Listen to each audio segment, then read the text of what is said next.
अस्सलाम वालेकुम स्टूडेंट्स। आज का हमारा सब्जेक्ट है साइंस।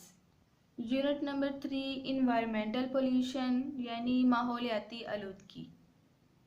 स्टूडेंट्स, आज का हमारा टॉपिक है इफ़ेक्ट्स ऑफ पोल्यूशन यानी आलूदगी के असरात। आलूदगी के क्या क्या असरात होते हैं, हमारे माहौल पे ये किस तरह असरअंदाज होती है, इंसानों की ज़िंदगी पर पोल्यूशन किस तरह असरअंदाज होती है और इससे कौन कौन सी बीमारियाँ पैदा होती हैं।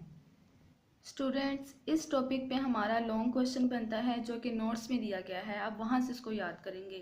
आइए देखते हैं, यहाँ पे हम इसकी रीडिंग करते हैं।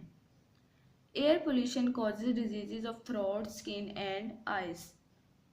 Toxic air pollutants enter the human body with inhaled air and cause breathing difficulties, bronchitis and serious diseases like lungs cancer. Students, हवा के आलूदगी की वजह से थ्रोट यानी गले की बीमारी पैदा होती है। स्किन, आइज, हमारी आंखें ख़राब हो जाती हैं, हमारी स्किन ख़राब हो जाती है। जब हम इस जहरीली हवा को अपने अंदर लेके जाते हैं तो ये हमारे फेफड़ों को मुतासिर करती है, जिसकी वजह से लंग्स कैंसर यानी फेफड़ों का कैंसर पैदा होता है। In plants, air pollution slows down the process of photosynthesis. It also reduce growth in plants. Students, हवा की आलूदगी की वजह से पौधों में फोटोसिंथेसिस यानी खुराक बनाने का अमल रुक जाता है, स्लो हो जाता है, कम हो जाता है। स्टूडेंट्स, जब पौधे खुराक ही नहीं बनाएंगे अपनी, तो वो अपनी ग्रोथ को कैसे बढ़ाएंगे, जिसकी वजह से उनकी पौधों में जो ग्रोथ होती है वो रिड्यूस करती है, कम हो जाती है। It also reduces growth in plants. ये पौधों में नशोनुमा को कम कर देती है। Air pollutants released from industries dissolve in rainwater and make it acid.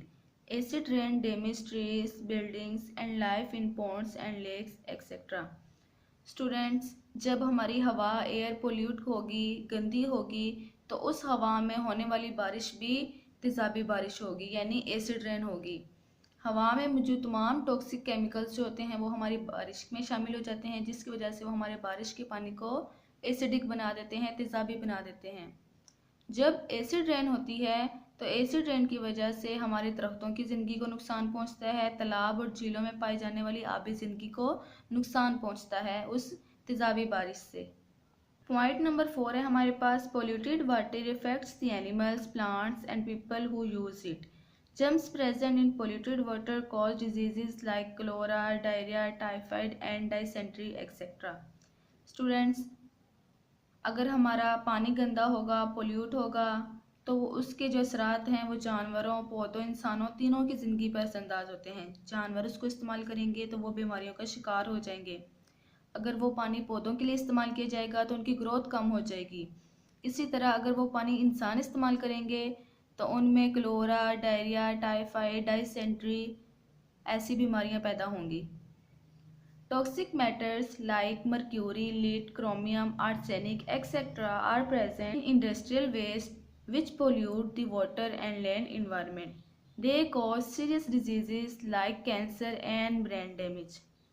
Students, industrial जो वेस्ट होता है वो हमारे साफ़ पानी में जब शामिल हो जाता है तो हमारे साफ़ पानी को आलूदा कर लेता है। उसमें बहुत ज़्यादा केमिकल्स शामिल होते हैं, जैसे कि मर्क्यूरी, लीड, क्रोमियम, आर्सेनिक। ये केमिकल्स के नाम हैं जो इंडस्ट्रियल वेस्ट में शामिल होते हैं। जब ये वेस्ट हमारे साफ़ पानी में मिला दिया जाता है तो तमाम केमिकल्स हमारे साफ़ पानी में मुंतकिल हो जाते हैं, जिसकी वजह से बहुत सीरियस डिजीज़ यानी बीमारियां पैदा होती हैं, कैंसर और ब्रेन डैमेज की यानी हमारे दिमाग को तबाह कर देने वाली बीमारियां। 6 पॉइंट पे हमारे पास है, toxic chemicals and bacteria from the rubbish and other solid waste when wash into rivers and oceans pollute water and harm the life in water. Students, जब पानी में हमारे बहुत ज़्यादा जहरीले मादे यानी बैक्टीरिया, घरों का कूड़ा करकट वगैरह शामिल हो जाता है, तो ये तमाम चीज़ें जब दरियाओं और झीलों में फेंकी जाती हैं तो दरियाओं और झीलों की जो मखलूक होती है, आबी मखलूक, उनकी ज़िंदगी को नुकसान पहुँचता है। पॉइंट नंबर 7 है हमारे पास, bacteria growing on raw sewage use much of oxygen from water. Due to this reason the fish and other aquatic life. Students, aquatic life कहते हैं आबी महलूक की जो ज़िंदगी होती है, do not get enough oxygen and thus die. Students, sewage water में जो मौजूद बैक्टीरिया होते हैं वो बहुत ज़्यादा ऑक्सीजन को गेन करते हैं, बहुत ज़्यादा उनको ऑक्सीजन चाहिए होती है। जब सारी ऑक्सीजन बैक्टीरिया यानी जर्म्स वगैरह ले लेंगे तो वहाँ जो एक्वेटिक लाइफ होती है, आबी मखलूक और मछलियाँ होती हैं, उनके लिए ऑक्सीजन की कमी हो जाती है, जिसकी वजह से वो मर जाती हैं। पॉइंट नंबर 8 है हमारे पास, oil from the tankers of a ship break separates from the surface of the sea water and damages the sea animals. Students, ship sails करती हैं जब समुद्रों पे, बड़े बड़े समुद्रों पे, तो उनकी शिप से ऑयल निकलता रहता है। उस ऑयल की वजह से जो समुद्री महलूक हैं, समुद्री जानवर हैं, उनकी ज़िंदगियां तबाह हो रही हैं, बिकॉज़ इस तेल में बहुत ज़्यादा केमिकल्स शामिल होते हैं जो समुद्री महलूक के लिए नुकसानदेह होते हैं। स्टूडेंट्स, नेक्स्ट टॉपिक है हमारे पास मेजर्स टू रिड्यूस पोल्यूशन, यानी आलूदगी को कम करने के तरीके। आलूदगी को कैसे कम किया जा सकता है? Number 1, factories and industries should be shifted away from the cities, यानी फैक्ट्रियों और सनतों को शहरों से दूर मुंतकिल किया जाए। Industrial waste should be treated and made ineffective before releasing into the atmosphere, यानी सनती मवाद को माहौल में शामिल होने से पहले इसको ठिकाने लगा देना चाहिए, यानी किसी दूसरी जगह पे मुंतकिल कर देना चाहिए, ताकि ये हमारे एटमॉस्फेयर में शामिल ना हो और जिससे हमारा माहौल आलूदा ना हो। Industrial waste and sewage should not be added into the fresh water of rivers और अदर वाटर बॉडीज। सनती मवाद और दूसरे सीवेज के पानी को साफ़ पानी और वाटर बॉडीज से दूर रखना चाहिए, मतलब उनमें शामिल नहीं करना चाहिए, ताकि हमारा साफ़ पानी इनकी वजह से आलूदा ना हो। Domestic rubbish and other solid waste should not be thrown into the streets or open places. They must be disposed of properly. घरेलू कूड़ा करकट और दूसरे ठोस मवाद को सड़कों पर और खुली जगहों पर नहीं फेंकना चाहिए, बल्कि इनको डिस्पोज करना चाहिए, ठिकाने लगा देना चाहिए, ताकि ये हमारी लैंड पोल्यूशन का सबब ना बने।